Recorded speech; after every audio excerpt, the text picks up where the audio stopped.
Hello and welcome to another top five of the year. Today we're joined with Theo, Hey, Theo. and we're here talking about the last year revisiting the decade. So we've been doing this for all the years in the decade, just slowly churning through it. And Theo is breaking this down before we're caught up and all up to date for our top five of 2019. So definitely get excited for that. That's going to be posted next week. But you have the rest of this video to listen to in the top films of 2018. Do you have any honorable mentions you'd like to throw out before we get into your top five? Yeah, actually, I was gonna say I think that some of the honorable mentions I have are, I think the favorite is very good, um, and it's an interesting departure from Yorgos's usual stuff in that he didn't write it, so it's less overtly weird. I personally think it works really well. But I'm sure many people are familiar with it. But yeah, definitely want to say the favorite is fantastic and was a big contender for my top five. Spider-Verse is Spider-Verse. It's amazing. And I think if I was somebody else, it'd be on my top five. And I have to say, Sorry to Bother You is just so creative and inventive. I think it's amazing as well. Yeah, lastly, I really wanted to pick Ash's Purest White. I think that it is my it is really good. It's my least favorite of that director this decade. Um I think it's his weakest of the ones he's made this decade. It's still amazing, but I didn't really feel like I feel like I love it, but I feel like I didn't necessarily want to put my top five. But still definitely worth checking out and probably his most accessible film. Those are my honorable mentions, I would say. Sweet. And with that underway, we're going to get into it with number five. Number five is an interesting one. It's titled La Casa Lobo, which is the Wolf House in English. And it kind of just came, or for me, it kind of came out of nowhere in that I've only heard of it from like a friend who had seen it and really liked it and just kept saying like, "Oh, this is good. Oh, this is good. You should watch this." And I eventually just recently decided to watch it, and it is incredible. It's basically like a stop motion animation film, in the sense that the whole movie is kind of filmed inside rooms, and what they do is they draw on the walls and the furniture and etc. Um, and like frame by frame, so it's like chalk drawings and stuff like that. But then they also kind of build like paper mache esque um, objects and characters. So it's this really interesting thing where like things are moving on the walls, but then like also emerging from the walls, like in 3D. So it's this very interesting blend of 2D and 3D, that like um is in the style of a one take. I mean, I know that's kind of weird because it's stop motion, but the whole thing basically, yeah, is kind of like one big one take stylistically. But it is also a film that I think is really interesting because it's a very like fairy tale type story that I think has some really heavy political implications if you like briefly look at it, just because the two languages spoken in it are Spanish and German. It's a Chilean film, and it's just like, after World War II, a lot of Nazis like kind of fled to South America, and it's just the whole thing, the Wolf House, kind of like a combination Red Riding Hood and then Three Little Pigs, and there's just a lot of like, I think it's just a very interesting film you can approach from a pure like, oh, this is a simple story that being presented, and or like, oh, this is clearly coded for like Nazis or whatever, or like politics. Um, but yeah, very fascinating film, and I highly recommend people watch it just because of I just think it's so technically impressive, that it merits worth watching. Nice. And which one of your friends recommended this? This is actually Marky Mark, um, Oh, nice. Awesome. Marcus. So shout out to Marcus for Great pick. spamming Wound up this. on the top five. Definitely. And now we'll go to number four. Okay, yeah, so this is a bit of a troll pick, I'll admit, because it's An Elephant Sitting Still, which is a which is a near 4 hour movie. Um, that like the best way I can describe it, if you like aren't familiar with this area, is it's like sad mumblecore. It's like Francis Ha, except if everyone was overtly depressed and everyone hated each other and they lived in like rural areas of China instead of like New York City. um, and it's just kind of 4 hours of 4 characters who don't initially interact but kind of end up like briefly interacting with each other like during the film and finally like meet each other in 4 at the end. They just kind of are all like at the they're like at the end of their lives, in the sense that like they're basically like trying to find a reason to keep living. And one way or other, all 4 of them have like there's basically like a, oh, I've heard of this one elephant in this one province in the zoo that like it doesn't move, it just sits still, no matter what. It just sits in stillness, like no matter what the world throws at it, and they want to visit it.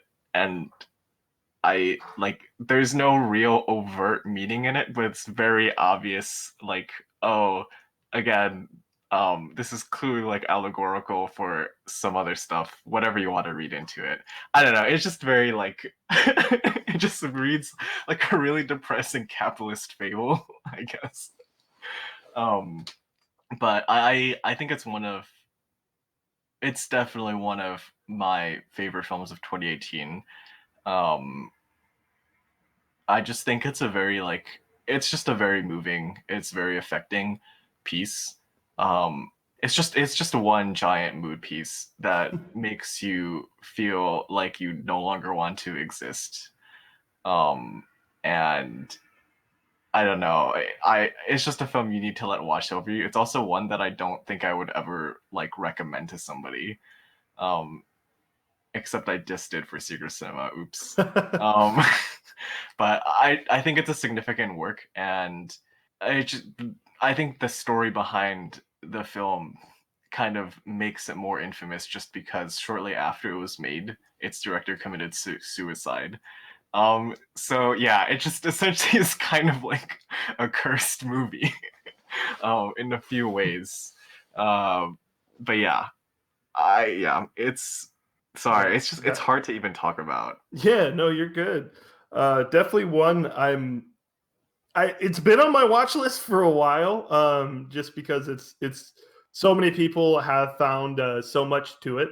But the runtime has put me off. Yes. For the year it's been on my watch list. It's one of the tricky films because sometimes for these really long pieces, especially like long slow cinema pieces, I semi cheat and I put it on while like half multitasking if it's in English. But like for foreign films, you can't really do that. Yeah. So you're kind of forced to sit there for the full runtime.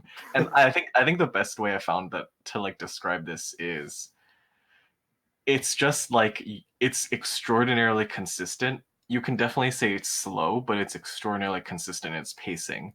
And like once you begin it and you watch it for 5 minutes, and I'm remembering an opening scene where like a teenage girl is like kind of having not an argument at first, but like a conversation with her mother, where her mother like buys her a birthday cake for a birthday, and but she's just like super depressed, she's not doing well in school, she like for reasons basically hates her life, and she like doesn't want to eat it, and her mother's like, oh, like I bought you this cake, like didn't you see it? And she's just like, I know, I don't want to eat it. And the mother's just like, it just already sounds really painful, like very Heinekian. um, and it's just like, oh, like you're so ungrateful. Like I do all this thing, like the car is broken. I had to like walk to buy this to like a shop and get to you, and then like it's starting to turn into an argument, and then the daughter gets up and like gets the cake, which is in a box, and like puts it on the table, and you can see because the camera's just in one angle this entire time, you can see that like the box is kind of like caved in, like like you put something in your backpack all day and you take it out and like it's crushed a little bit, and it's just like it's just so crushing and will like break you. And like it's like it's like if on Christmas, because it was just Christmas, if like you got a gift from your parent, and they're like, oh, like what do you think about it? And you kind of just like leave the room. It's like that feeling for 4 hours. Oh no. That is the best way I could describe it. So yeah, go watch it. Go watch that. Go have a really fun time. Bring the whole family in. You've had a ringing endorsement from Theo. That is number 4. Yes. But Theo, what is your number 3? Okay, so I'm really glad I finally get one that we can talk about. My number 3, and this is actually one of my all-time favorites, just in life. And one that you did a hard push on for the best thrillers of the decade. Really championed the Is Burning by Lee Chang-dong. So I'm sure this one I think quite a few people, you if you're listening to this, I assume you're probably like into the sphere enough to have heard of it. But yeah, I just really like it because I think it is a thriller that very much operates on quote unquote anti-thriller vibes, which is to say, like, I actually credit this one with getting me into slow cinema without realizing it. Because I watched this like, I don't know, eight-ish months ago. Um, and while I was watching it, I just thought, wow, I do not like this. It is so slow. It is so boring. What's going on? The camera's just roving, and yeah, it's really beautiful, but like, come on, can we get with the program already? Like, isn't this supposed to be like, a thriller? Um, but then in the second half, it doesn't necessarily pick up the pace in so much as it really asks you questions about what you witnessed in the first half. And it does it all without putting in like non-diegetic stuff like a soundtrack to be like, oh, hey, like we're gonna put in a scary song now so that something bad is happening. Um, and it mostly like relies on you kind of piecing together that like, oh, what I thought was like, I thought this was really boring the whole time, when like potentially certain things were happening and I didn't even realize it. And it's just like that realization that you like didn't even know something horrible was maybe happening is like the horror. So I just think it's a very interesting thriller in that it again is really hard to recommend, but I just think it's just really masterfully done. It's meticulously crafted. I think For it's really sure. beautiful. And I'd especially I completely agree with you on the slowness really working for it. And I think that will, unfortunately, as it almost did for me, it might turn people away. I got about 30 minutes into this and I was like, well, this isn't like like you were saying, it looks beautiful. The soundtrack's great. But there isn't too much that's going on here. And it's almost with that setup that creates a masterful film in the acts that come following. And I don't think you get as good of a payoff without that. So if you're getting into it, just know to expect that. I think it has Stephen Yeun as one of the best performances of this decade. I think Yoon's going to blow up in 2020. He has a film he's producing to start off the year. And I think that's going to be like the turning point where they're like, oh, wait, we just realized this isn't just the guy from Walking Dead. But yeah, no, great recommend, Theo. Well, so my quick question is, I only really thought about this recently, and maybe it might even be too much to compare the two, even just casually. But I keep thinking about like Burning and Parasite. I don't know. I know that it's not like super direct, but you know what I mean? I would say they're very different. Okay. And the only reason I'd say that is because Parasite does a different way of... Parasite balances the genres it's playing with in a really different way that Burning's doing. And especially I'd even argue that Parasite is not, and this isn't to its detriment of Burning or Parasite, but Parasite is not slow, a slow burn, if you will, totally. From the start. It's a very interesting film right off the bat.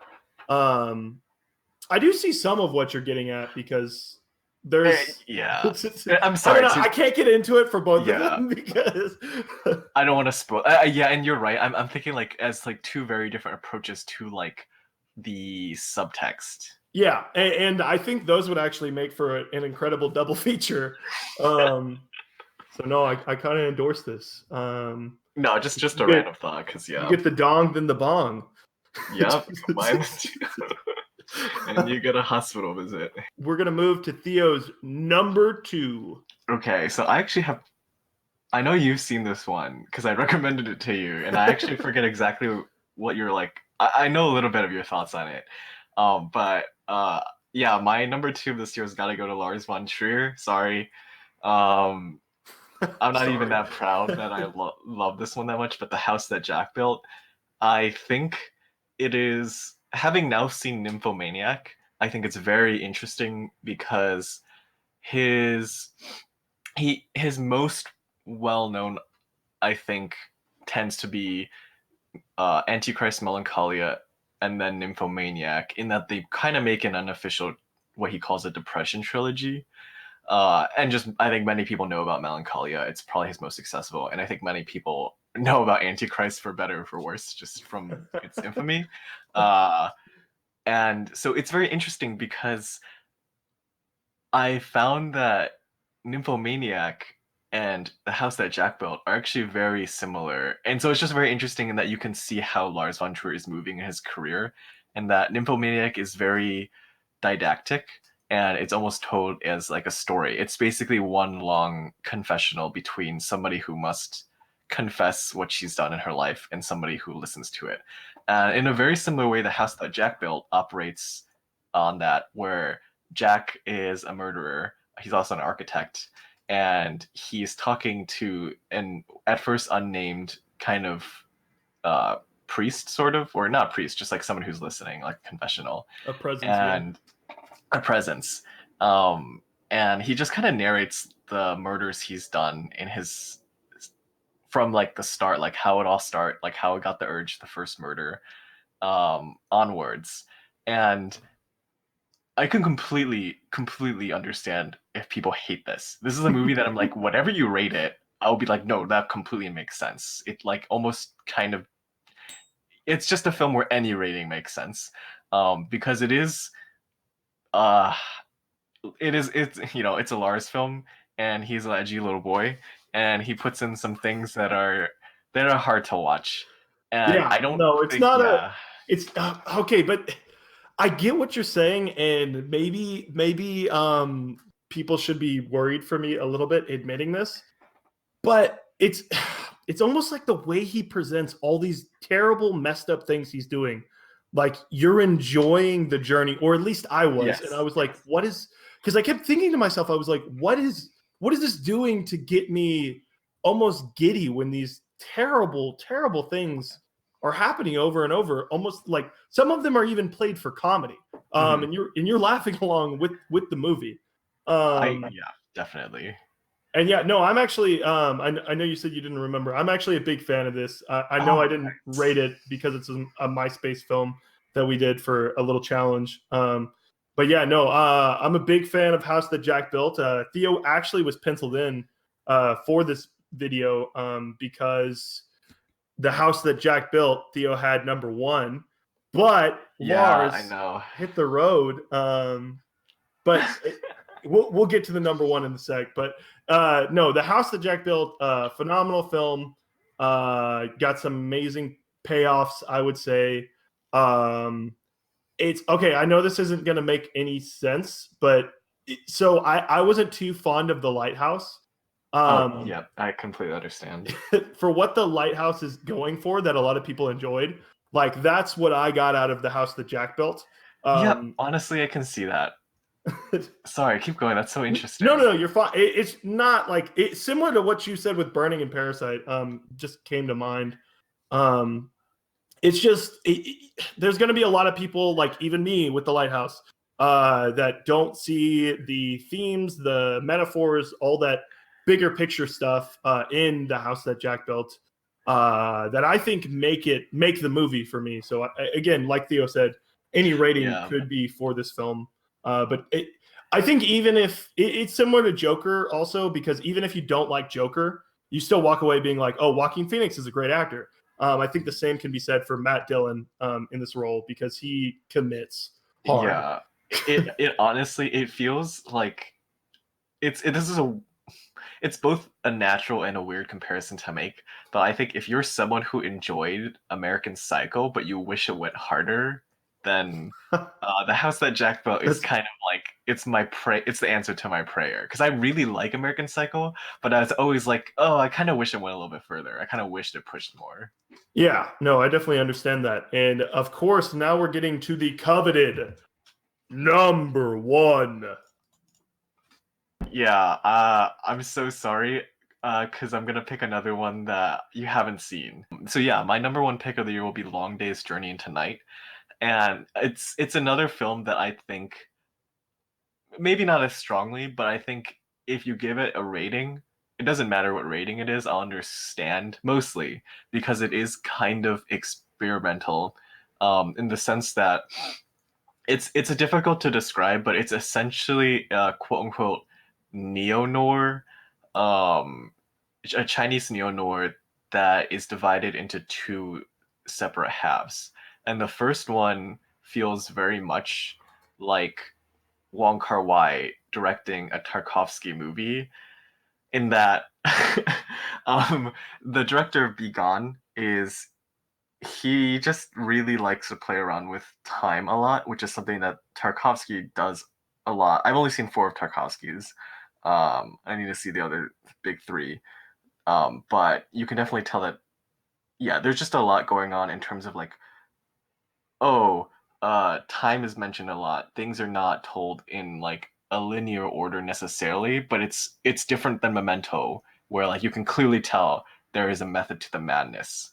Um, and it works almost in the sense that like you can intuit what's going on even if you can't explain it, in a similar way that like you can watch a David Lynch film and if you're gonna be asked, well, okay, so what's the plot, you probably aren't going to be able to really give it the first time you watch it, but you can kind of like feel that, yeah, I felt the plot.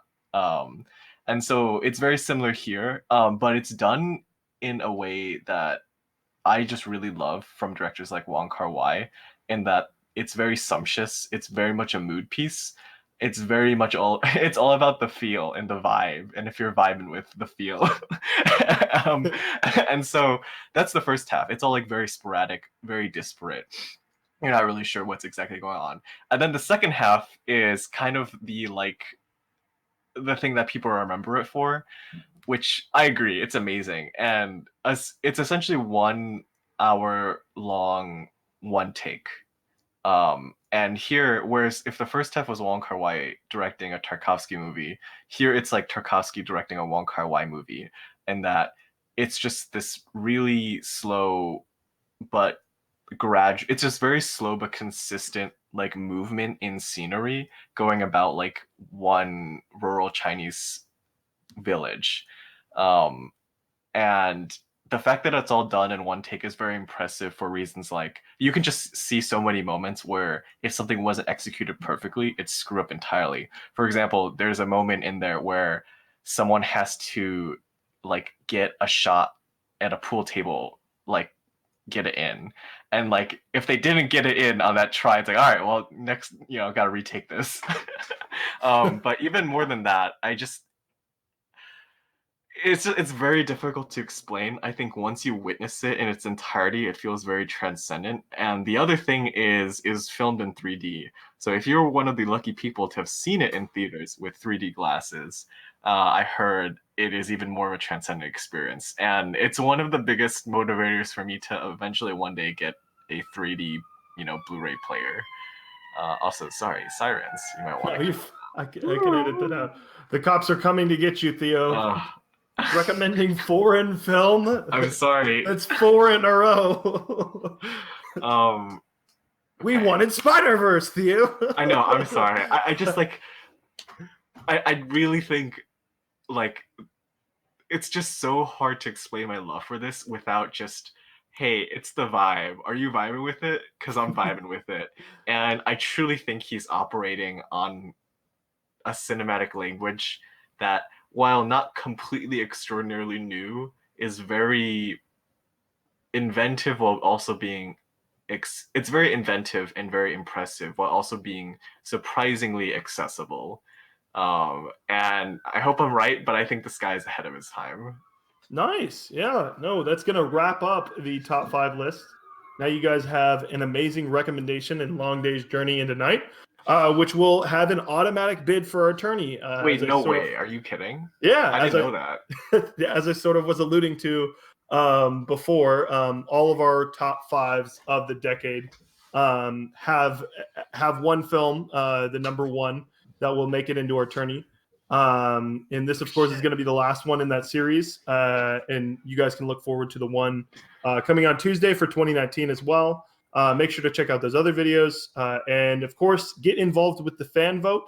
So we have a whole Twitter thread that's going on right now, and we're doing retweets and favorites, and the top 10 most popular films will get in there. I think right now the ones that are currently leading are Phantom Thread, Gone Girl, Black Swan, Grand Budapest, Whiplash, Nightcrawler, Get Out, Oh my god. The Lobster, Nice Guys, and Baby Driver. Some amazing films. But if you want other films to get in, I'm just throwing that out there. You have till the end of the year. Additionally, if you guys want to check out our 2019 poll, that will be going on this weekend. I hope I can get this up, that you're hearing this on Saturday. But if you're listening to this late, don't fret. You can just check our Twitter. And, of course, you can find that at All That Film Pod. And thank you, guys. And, of course, thank you, Theo, for these amazing picks. Thank you for letting me dump these ones on your viewers. Sorry, but they're really my top 5, I promise.